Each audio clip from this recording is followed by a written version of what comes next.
Okay.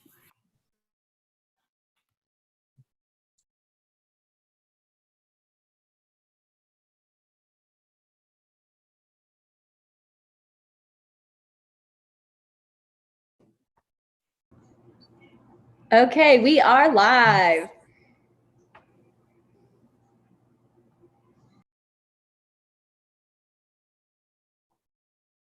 Hello, Georgia 4-H. Welcome to our State 4-H Officer Candidate Forum. I am CJ Harris, State Representative from Newton County. Last night, we heard state officer nominees deliver their campaign speeches and respond off the cuff to a random question. Tonight, we'll be spending even more time with those 16 candidates who are campaigning for a position on the 2021-2022 4-H State Board of Directors. We'll get to know them better as they respond to questions submitted by 4-Hers via our Georgia 4-H Instagram account. Then, later this week, voting delegates from around the state will vote to elect 9 of them to serve on our state board and represent our organization for the coming year.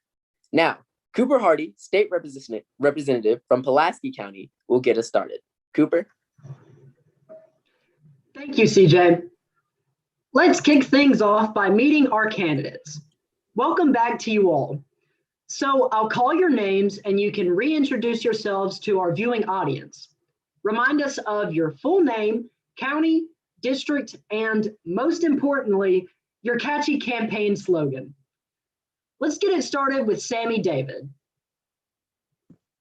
Hey there, Georgia 4-H. My name is Sammy David. I'm from Athens, Clark County in the elite Northeast District.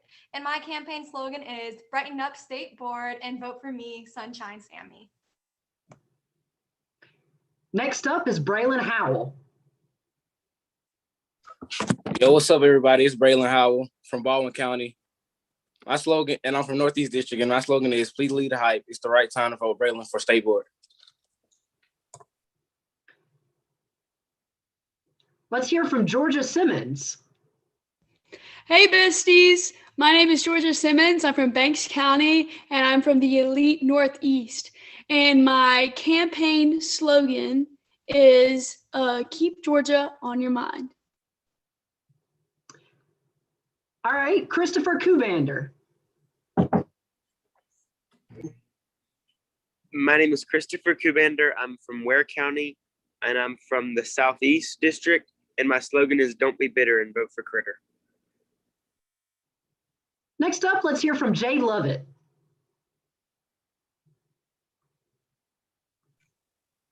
My name is Jay Lovett, and I'm from Truman County, which is part of the Southeast District, period. And my slogan is, you'll never have a rainy day if you vote for Jay. Vote me to be on your state board.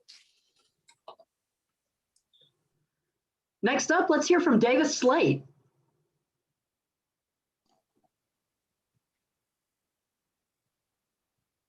What's up, guys? I'm Davis Slate. I'm from Clark County in the elite Northeast, and my slogan is Davis Slate will kilt it on your state board.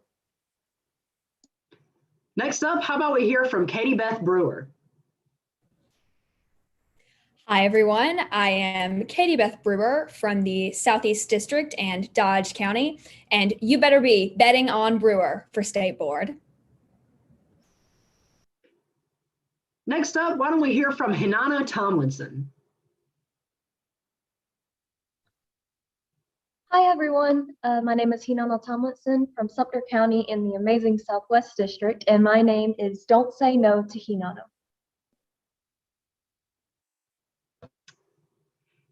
Next up, let me hear from Jack Durham Marable. Hey everyone, my name is Jack Durham Marable. I'm from Oconee County in the Northeast District, and my slogan is, I got your back, so vote for Jack. Next, can I hear from Kareem Al-Gayar?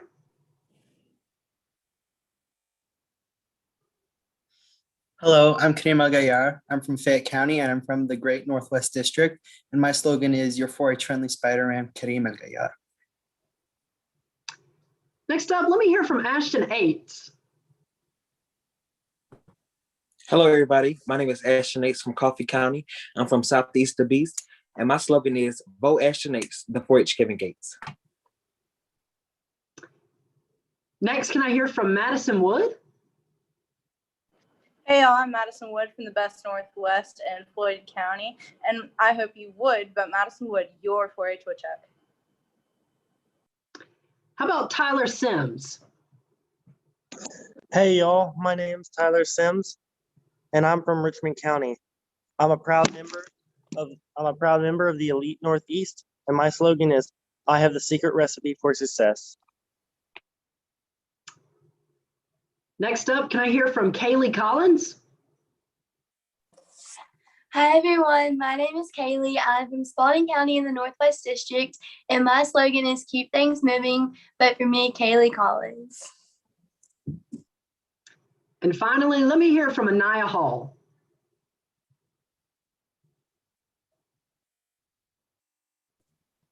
Hey y'all, my name is Anaya Hall. I'm from Benton County, which is part of the Southwest District, and my slogan is keep her on the ball, vote Anaya Hall.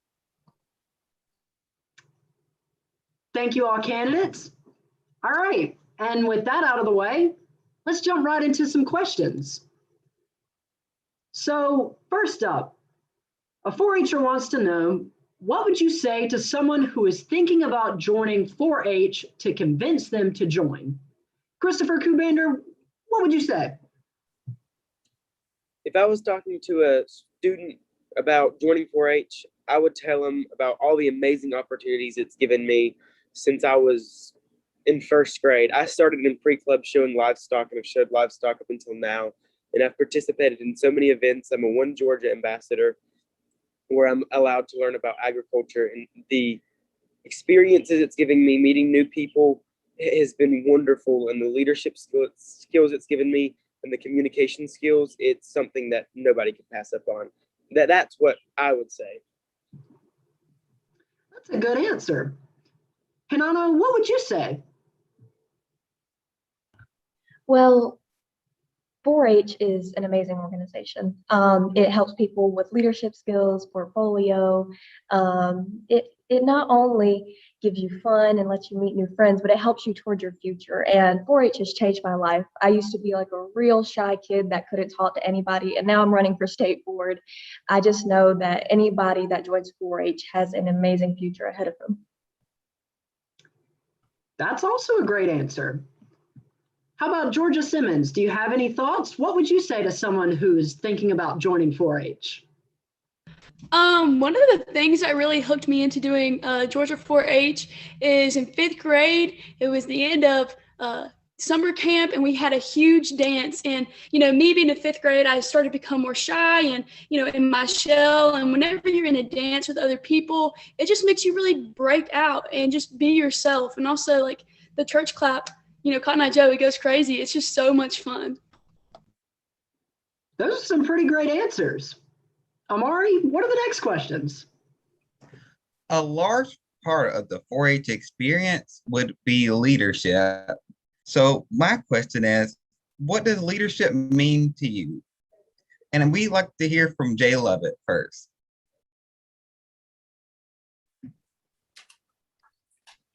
Me, I would definitely say that leadership is something like someone who you can count on, and like a person who exemplifies greatness and just overall is an awesome person and can truly represent what they're standing for.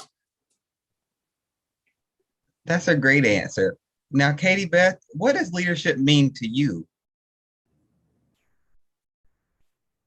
I believe that leadership has many different aspects, and I think that an aspect of being a good leader is not only taking charge for what you believe in and standing up for what you believe in, but also listening to others and respecting others and their respective beliefs. I think that there's a lot that goes into leadership outside of those qualities too.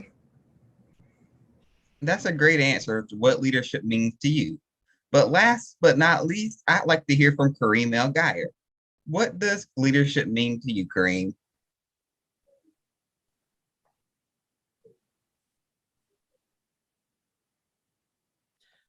Leadership means be able to lead in a specific subject that you'd be teaching in, and not be able just to teach it, but be able to include everybody and pay attention to everyone to make sure everyone is understanding and be able to make everyone have a great experience.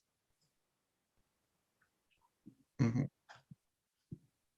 Now to bring us the next question, we'll have Sala El.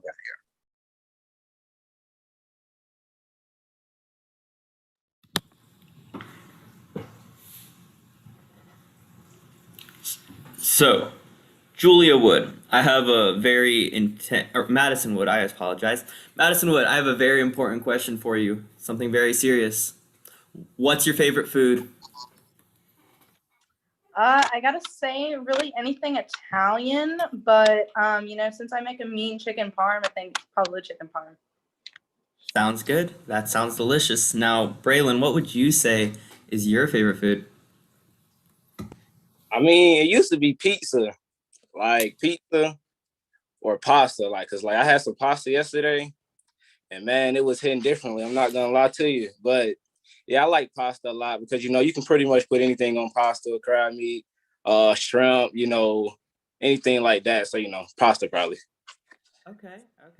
Some good Italian food seems to be the vibe. Now, Davis, what are you cooking up for dinner tonight?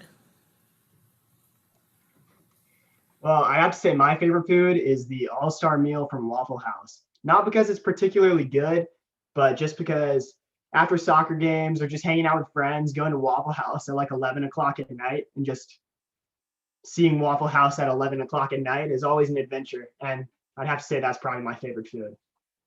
I hope you enjoy your late night Waffle House. Lila, take it away with the next questions.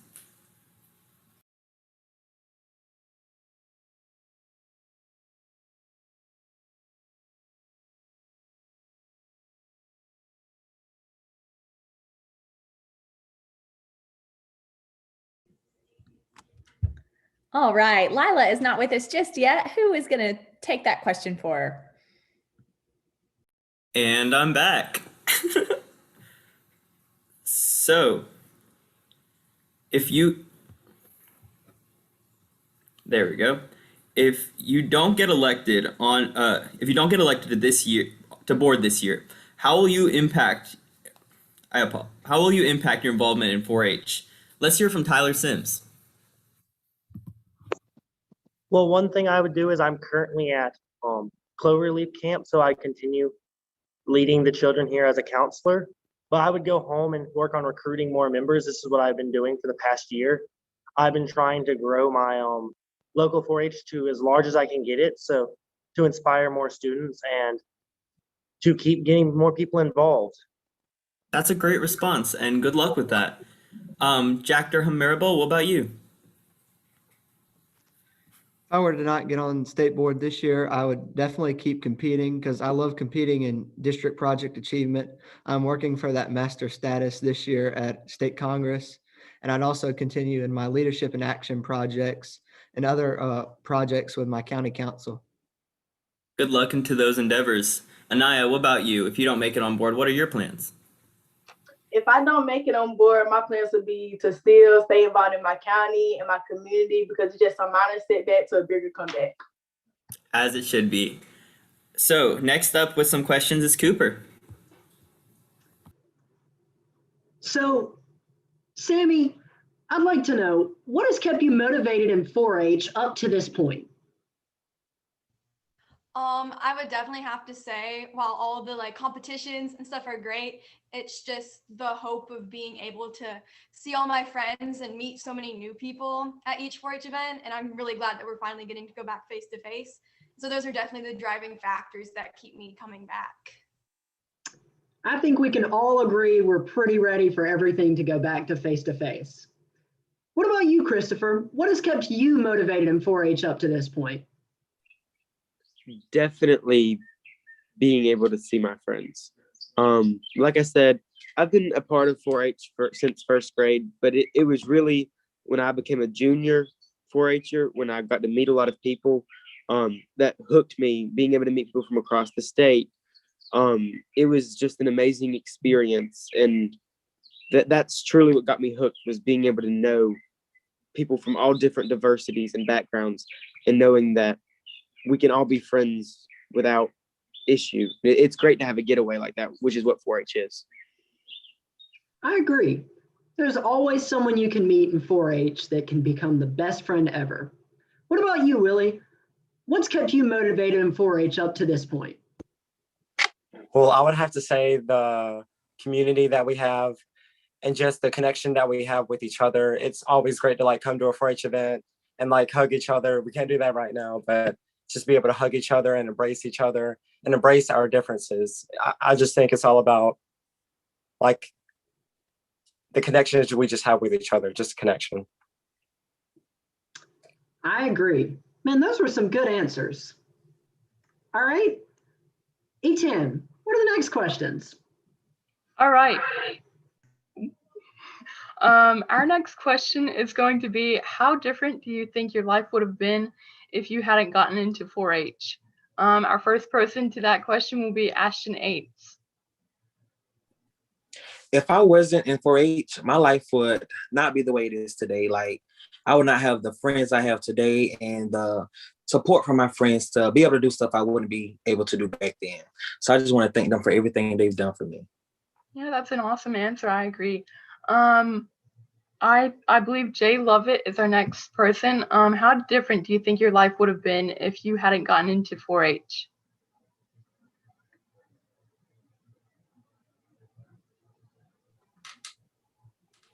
I would definitely say that I wouldn't just be like the bubbly type person that I am, the smiley type person, because 4-H has truly helped me become the person I am today. Like, I've never in a million years where I imagined myself running for state board. Like, this is just so crazy. And I just owe that to the organization that has truly changed my life, period. I think I agree to that. I really agree with that. I don't think I'd be the same person as I am today without 4-H. Our last person to this question is Hinanu Tomlinson. How different do you think your life would have been without 4-H? Well, like I said before, I used to be a really shy kid. I couldn't talk to anybody. I couldn't even present a project. So DPA would not go well for me. But, you know, it was really hard to be accepted with, you know, your own ethnicity. And it was really hard.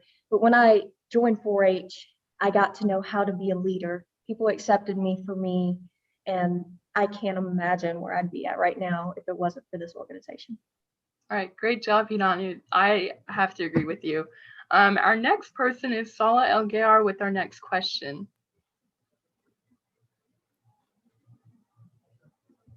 So we all have that memory that has impacted our 4-H career. But Kaylee, what would you say is your favorite 4-H memory?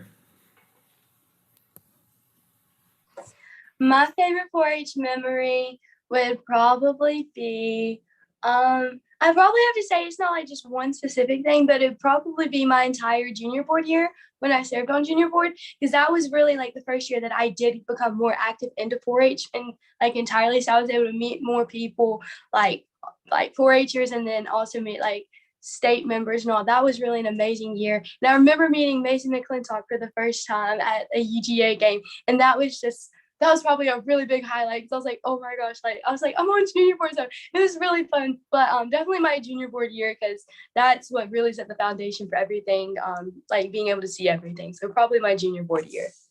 That sounds amazing, and I look forward to you making more memories in 4-H. Now, Madison Wood, what would you say is your favorite 4-H memory? Well, if I had to pick a specific one, it would probably be like a few times when we went, tubing down the whatever river it was. I guess it might have been Chattahoochee.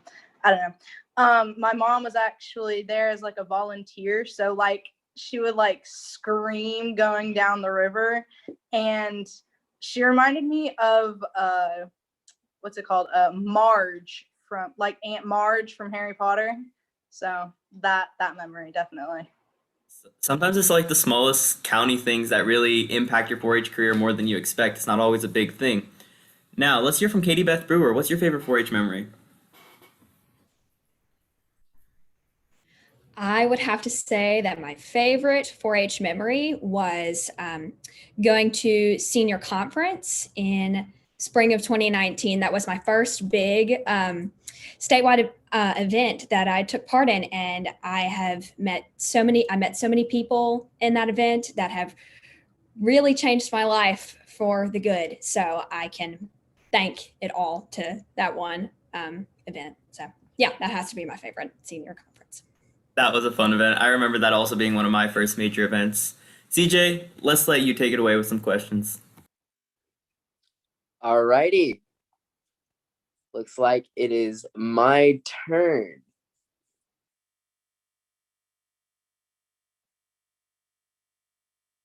All right, give me a second. The first person to answer this question is going to be Georgia Simmons. And a 4-H'er wanted to know, what is your biggest pet peeve?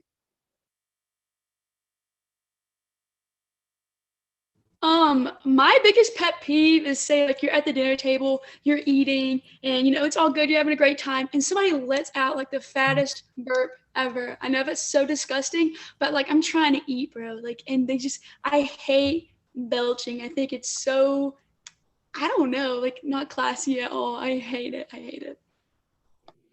No arguments there. I definitely find that to be a little bit Okay, we're gonna go to Tyler Sims. Now, what is your biggest pet peeve?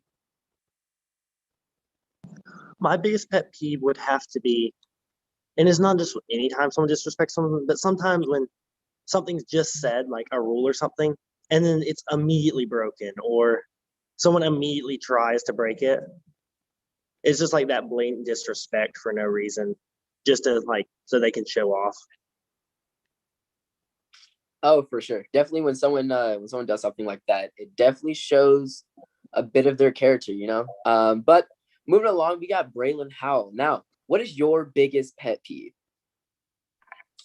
My biggest pet peeve would probably have to be when people judge others, without knowing their whole story. Like, I see it every day when people, just judge people because, they got this and they got that, when in reality, you probably don't even know what's going on behind the scenes. So, that's just how I feel about it. That's probably my biggest pet peeve.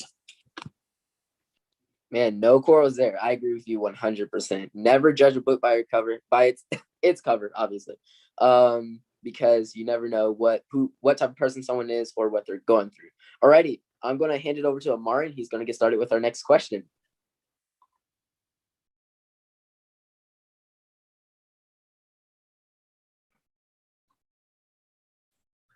We all must deal with conflict at some point in our lives. So my question is, if you were elected to state board and one of your fellow state officers started arguing with you, what would you do? And I'd like to hear from Kareem.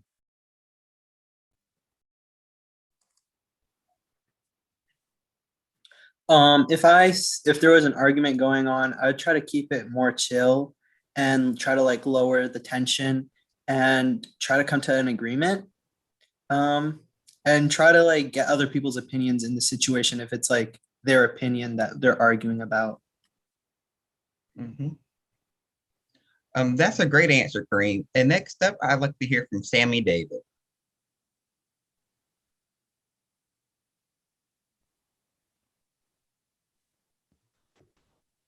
I think in Georgia 4-H, like if I was on state board, we're all there for the same reason. We're all there because we love 4-H so much. And I would think that we would all have like a personal relationship with each other since we're on state board together. And so I would always, of course, keep it civil. And I would just try and make sure that we can work out what would be best for the Georgia 4-Hers, not necessarily what like we specifically want. Mm-hmm. That's a great solution. And now that we've heard from both Sammy and Kareem, I'd like to hear from Jack Durham Marable. Well, Amari, I like to consider myself a problem solver. And so I'd wait and try to neutralize the situation as best I could. And even if it came to it, I'd put my ideas beside because I like to please everybody. And that's what I'd do. That's a good step to take to help resolve any conflict. Now, next up with more questions will be Etan Campbell.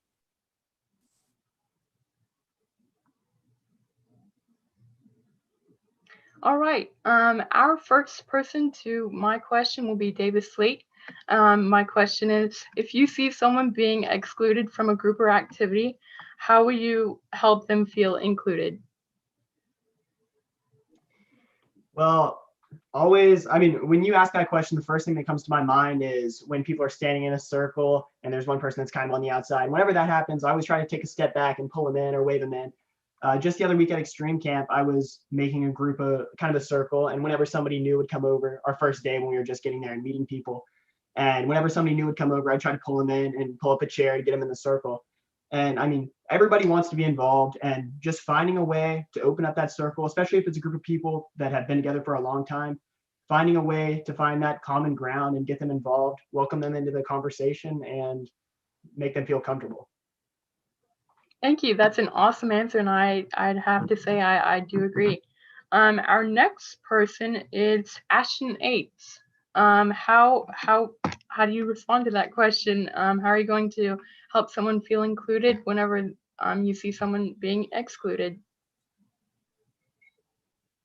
At first, I'll make sure that person feels welcome and comfortable talking around others, and then I will make sure that we all just bond and have a good time together. I wouldn't want nobody to feel left out, so I would just make sure that everybody has a chance to speak their mind and just have fun and connect with each other. Thank you. That's an awesome answer. Our next excuse me. Our next person is Christopher Cabander. If you see someone being excluded, how will you help them feel included? As I've said time and time again, I always look out for the underdog and people that tend to stand off by their own, because I was once like that and didn't feel like I fit in, and things like that. So I feel like personally, I'm better adapt to being able to help them by just going over and having a conversation, sitting down. Sometimes you just want to talk to somebody. So being able to sit down, and then after you've had a little bit of a conversation, say, hey, do you want to come join the rest of the group and we all play a game or something, or do a dance? It's good to have just communication with people. I definitely agree with you. Like I said, I fully agree with you, and that's an awesome answer. Our next person asking questions will be CJ Harris.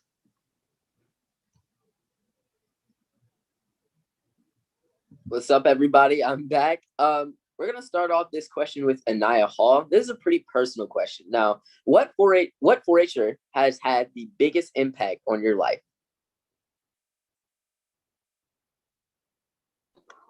I would say the 4-H'er that has had the biggest impact on my life is my best friend Spotlight, because everywhere he went, he had a smile on his face, and I could just tell he brightened up people's mood, and everywhere he went was like a literal spotlight. So that's exactly what I want to do for people.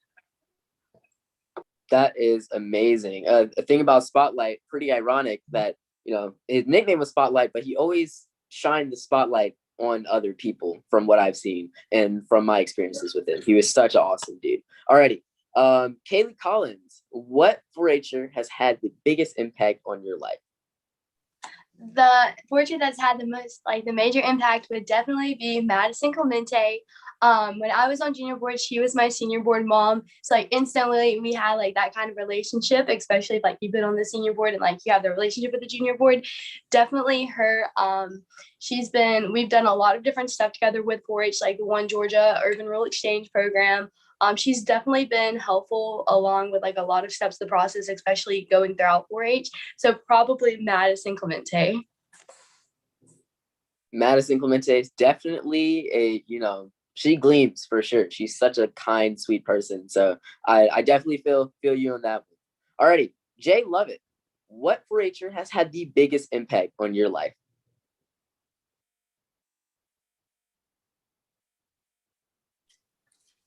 I would definitely have to say that my good sis, Lila Grace, has had a huge impact on my life.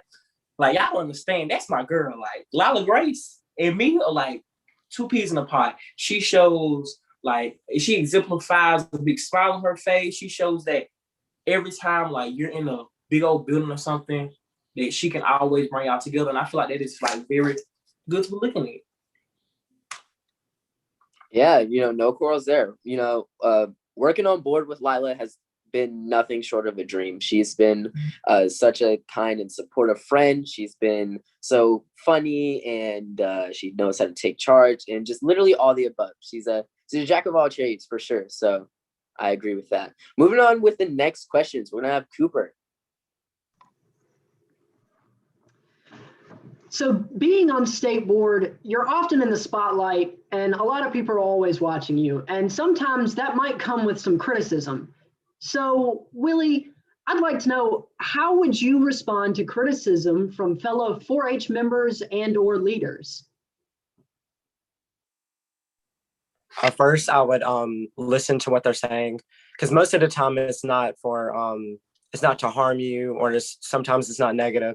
Sometimes it's just to make you better. So first, I would take that criticism and look at it and examine it and see if this is actually going to help me and this is something that fits me and the goals that I'm trying to achieve. So yeah, I would just take it in. That's a great answer. What about you, Georgia? How would you respond to criticism from other 4-Hers? I know when my 4-H friends are, talking to me maybe about how I was on stage, I know that they mean it for the betterment of myself. And usually when I am on stage and I'm talking, I'm usually stuttering or slurring my words together, and that's just because I'm nervous, I'm anxious, and I know my friends are maybe probably just telling me, hey, calm down, your friends are out in this crowd and they all care about you.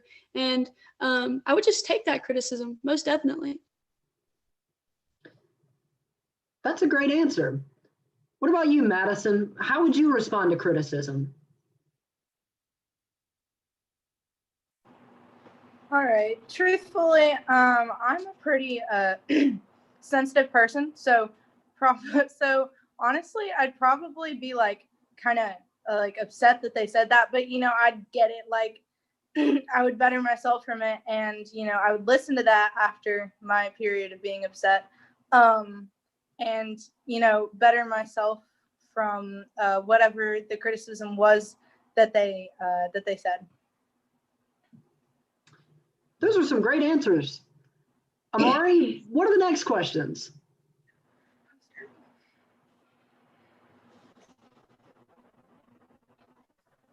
Now, this is a bit of a complicated question, because as you know, the 4-Hers are a large part of our 4-H program. But Georgia 4-Hers would like to know, if you were to remove 1/8 from our 4-Hs, which one would it be? And I'd like to start with Hinano Tomlinson.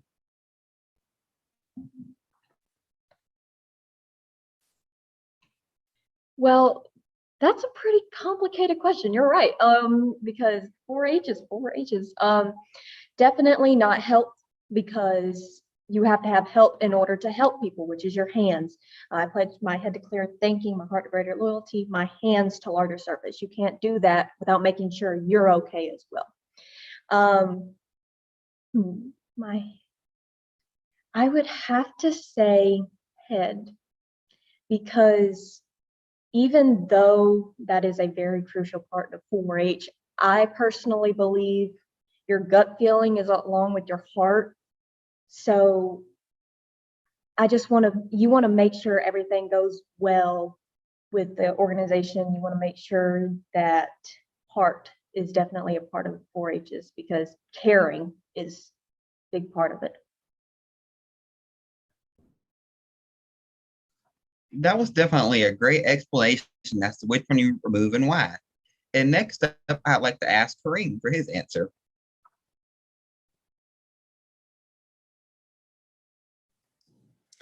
I'd have to agree with Hinano. Your heart, you have to really care with your heart. And then for your hands, larger service, using your hands for community service is one of the biggest parts of 4-H. Without the community service, what would our communities be? And then my health, you have to be healthy with yourself before you try to help others, which is for your heart and health. And then your head, as Hinano said, you can think, but mostly you got to trust your heart and gut feelings. That's also a great explanation as to which one you remove. Now, Tyler, which of the 4-H's would you remove and why? I would have to remove health, and as an avid athlete, that really hurts me. But I feel like health is one of the things that could be separate from 4-H. It could be something you do on your own. And the service, the caring, and the making those important decisions are so crucial that the health is very important. But if it wasn't a situation like this, that could be something that maybe we just suggest you do on your own time, because health is one of the things that you always are striving for. But those for head, heart, and hands are very crucial for keeping 4-H running properly. Now, I could definitely understand where you're coming from, Tyler, because all the other H's are definitely a huge part of keeping 4-H running. Now, next up with more questions is going to be Sala.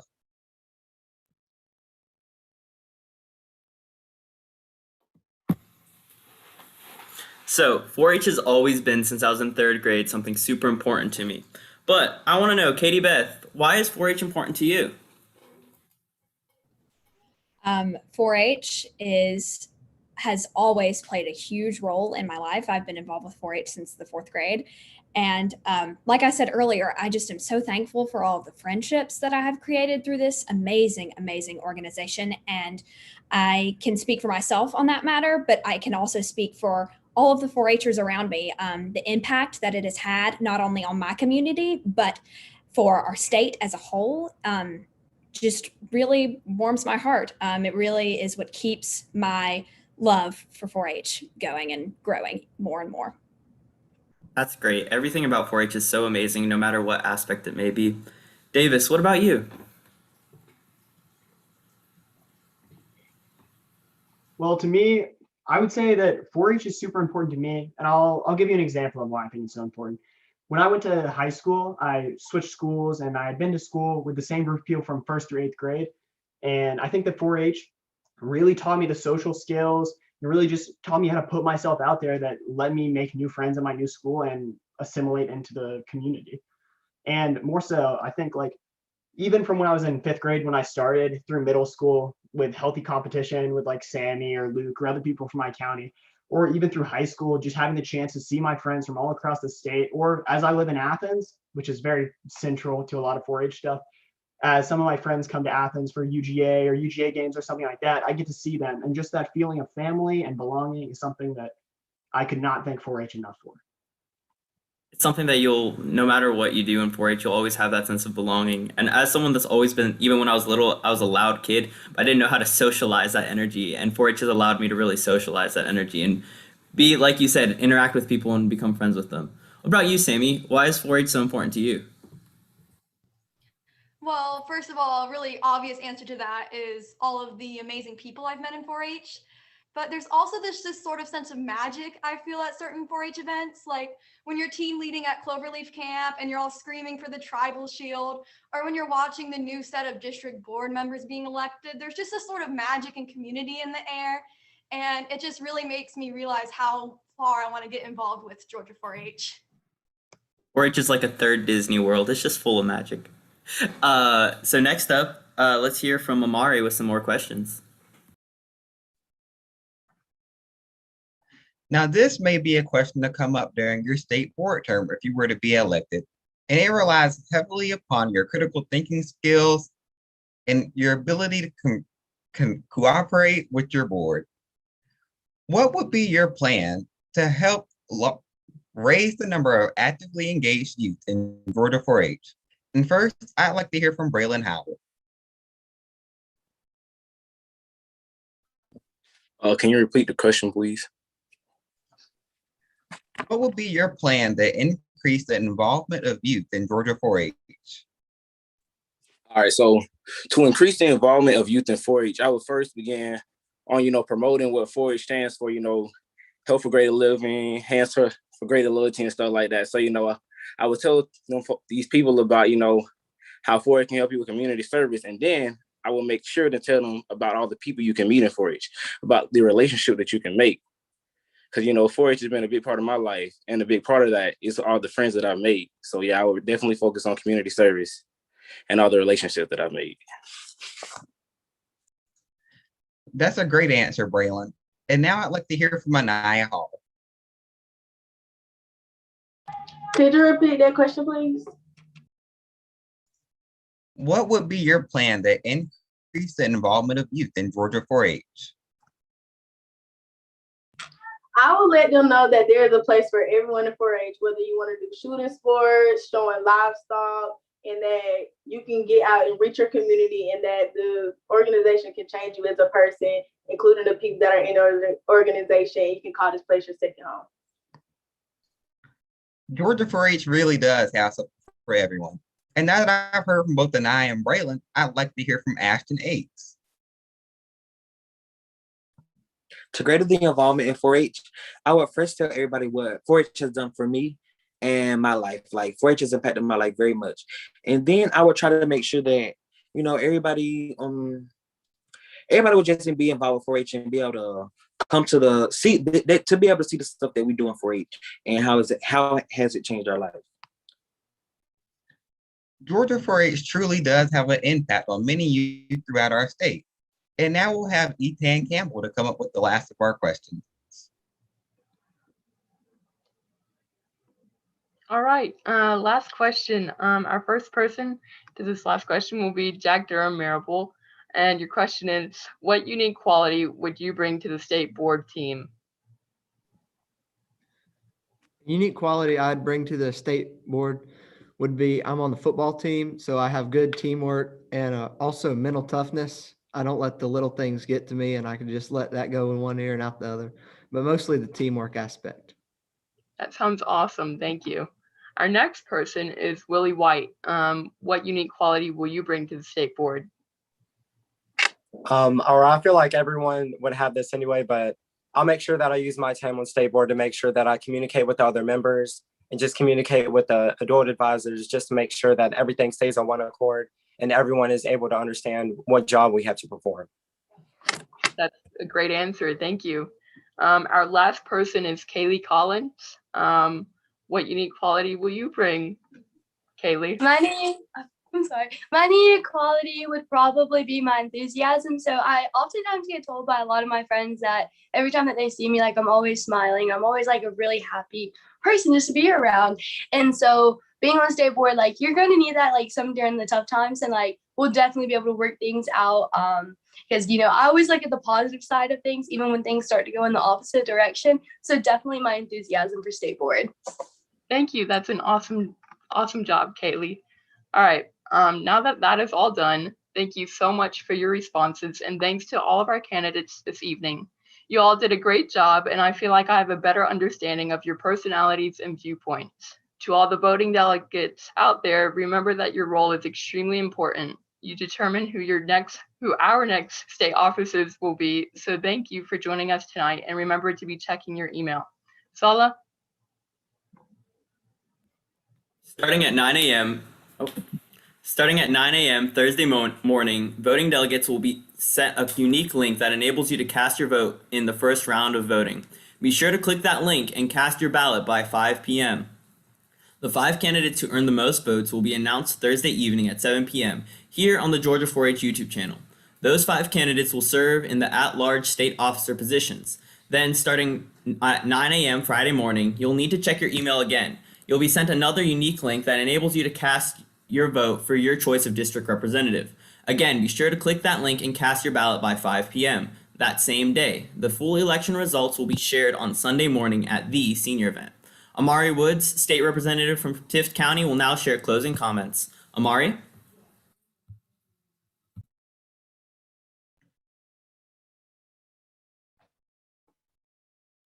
So voting delegates, be sure to carefully consider the qualifications of these candidates for state board.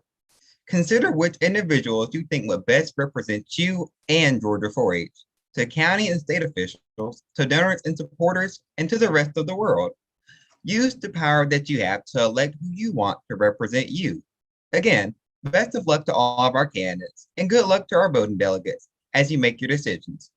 This concludes tonight's candidate forum. Good night.